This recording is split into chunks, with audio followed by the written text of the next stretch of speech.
আসসালামু আলাইকুম গাইছ, এয়া দিনৰ সাজত আজি আলু চৰচৰি বনাবৰ কাৰণে আলু কেইটামান লৈ লৈছোঁ কাটিবলৈ কাৰণে। এয়া একেলগে চৰচৰি বনাম। এয়া কাটি ল'লোঁ মই। তাতে মই পিঁয়াজ, জলকীয়া, বিলাহী এটা লৈ ল'লোঁ। এতিয়া মই ধুনীয়াকৈ ধুই উঠাই চব একেলগে কেৰাহীখনত দি দিছোঁ। এইফালে জলকীয়া, পিঁয়াজ দি দিলোঁ।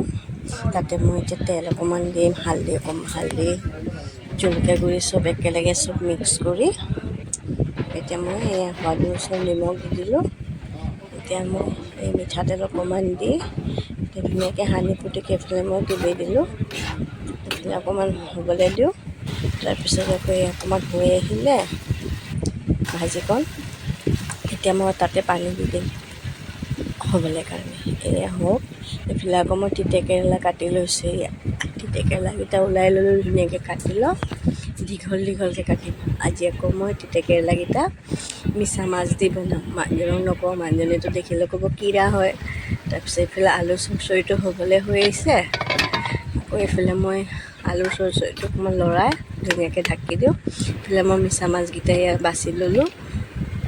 এইফালে মই বাছি পেলাই এইফালে মই আলু চৰচৰিটো অকণমান চাই লওঁ। এই আলু চৰচৰি হ'বলৈ হৈ আহিলে তাৰপিছত মই তিতাকেৰেলাটো নিমখ দি ৰাখিছিলোঁ, এয়া অকণমান খচি লওঁ। এইফালে নিমখ দি ৰখা খচা হৈ আহিলে তাতে মই আকৌ এই ডিম এটা বোলো ভাজি লওঁ। ডিম এটা ভাজিবৰ কাৰণে পিঁয়াজ জলকীয়া কাটি ল'লোঁ। এয়া মই কেৰাহী পাতি দিছোঁ। কেৰাহীখন পাতি তেলকণ গৰম হ'বলৈ দি তাতে মই পাপৰ এখিলা ভাজি লওঁ বোলো। তিতাকেৰেলা ভাজি খায় নে নাখায়। তাৰপিছত মই এই পাপৰ ভাজি লৈছোঁ ধুনীয়াকৈ। পাপৰকেইখন ভাজি সেইখন কেৰাহীতে মই ডিমটো ভাজি দিওঁ। এই ডিমটো ভাজিবলৈ কাৰণে ল'লোঁ। এই ডিম ভাজা হৈ আহিলে মোৰ ডিমটো মই ভাজি ল'লোঁ। ধুনীয়াকৈ ভাজি হৈ গ'ল। এতিয়া মই বোলো এইখন কেৰাহীতে মই ভাজিকণ তুলি দিওঁ। এয়া মই তেল দি দিম। তাতে তেল অকণমান দি দিলোঁ। এয়া মই পিঁয়াজ কাটিলোঁ। এইফালে আকৌ মই ভাজি আলু চৰচৰিটো হৈয়ে আহিলে, পাপৰো ভাজি পেলাই এইফালে থৈ দিলোঁ। তাৰপিছত আকৌ মই এয়া তেল গৰম হৈ আহিলে মই এতিয়া ইয়াতে মই পিঁয়াজ পাঁচফোৰণ কেইটামান দি পেলাই পিঁয়াজ দি দিম। এই পিঁয়াজ ভাজা হৈ আহিলে পিঁয়াজ জলকীয়া দি দিলোঁ। তাতে এতিয়া মই ধুই ৰখা মিছা মাছখন দি দিছোঁ। মিছা মাছখন ভাজি অকণমান তাতে মই হালধি দি দিলোঁ। হালধি দি পেলাই তাতে মই এতিয়া জলকীয়া গুড়ি অকণমানো দি পেলাই ধুনীয়াকৈ লৰাই তিতাকেৰেলাকণ দি দিম। এই তিতাকেৰেলাকেইটা দি দিলোঁ। ভাজিকণ ধুনীয়াকৈ লৰাই ঢাকি দিম। এইফালে আকৌ মোৰ ভাজি হ'বলৈ হৈ আহিলে, এয়া ভাজিকণ হ'বলৈ হৈছে বাৰু। তাৰপিছত আকৌ এয়া ভাজি হৈ গ'ল। মানুহজনৰ বোলে ভোক লাগিছে। এইফালে মই ভাত বাঢ়িবৰ কাৰণে ৰেডি কৰিছোঁ।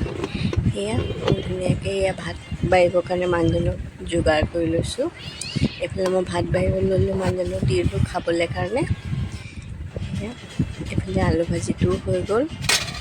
আজি এনেকৈয়ে বাৰু বনালোঁ চিম্পল খানা দুপৰীয়া সাজত। তাৰপিছত এতিয়া চাওঁ খায় নে নাখায়। সুধিলে বহুত নাখাৰা হৈ যায়। এইফালে তিতাকেৰেলা ভাজি কোৱা নাই আৰু মিছা মাছ দিছোঁ বুলি, গম পায় নে নাপায় নাজানো আৰু। এইফালে মই ভাজি অকণমানো দি দিলোঁ। এয়া তেওঁক এতিয়া মই দিছোঁ খাবলৈ কাৰণে। একো নকওঁ, খোৱাৰ পাছত ক'ম। এইফালে মই চালাড আৰু দৈ দি দিলোঁ। এইফালে ডিম, পাপৰ, তাৰপিছত এই ভোল ভাজি অকণমানো আছিলে, ভোল ভাজিকণো দি দিছোঁ খাবলৈ। খাওক। এয়া দৈ চৈ ঢালি লৈছে। আপোনালোকৰ খোৱা হ'লনে? আজিলৈ আহিছোঁ, বাই বাই।